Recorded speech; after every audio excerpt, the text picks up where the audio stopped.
சுபகாரியங்கள், திருமணம், புத்திர சந்தானம், வீடு கட்டுறது, நிலம் வாங்கிறது, முதலீடு செய்கிறது, இன்டீரியர் பண்ணுவது, இடித்து கட்டுறதெல்லாம் யோசிக்கவே கூடாது. கார்த்திகை மாதத்தில் டக்குன்னு ஒரு பைசாவை இன்வெஸ்ட் பண்ணிட்டீங்கன்னா அது வளர்ந்துடும், அது அனுகூலம் ஏற்படும்.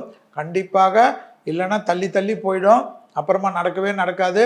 எனவே மார்கழி வந்துடும், அப்புறமா யாராவது ஏதாவது சொல்லுவாங்க தை மாதத்தில் முகூர்த்தம் இல்லைன்னுவாங்க. பார்த்துக்குங்க, கார்த்திகை மாதத்தில் எல்லாத்தையும் யோசிக்காமல் டப்பு டப்புன்னு பண்ணுங்கள். ரொம்ப கவனமாக இருக்கிறது எதுனா, குடும்பத்தில் மட்டும் அந்நியர் தலையீடு, பிறர் குடும்ப விஷயத்தில் உங்களுடைய தலையீடு கூடவே கூடாது.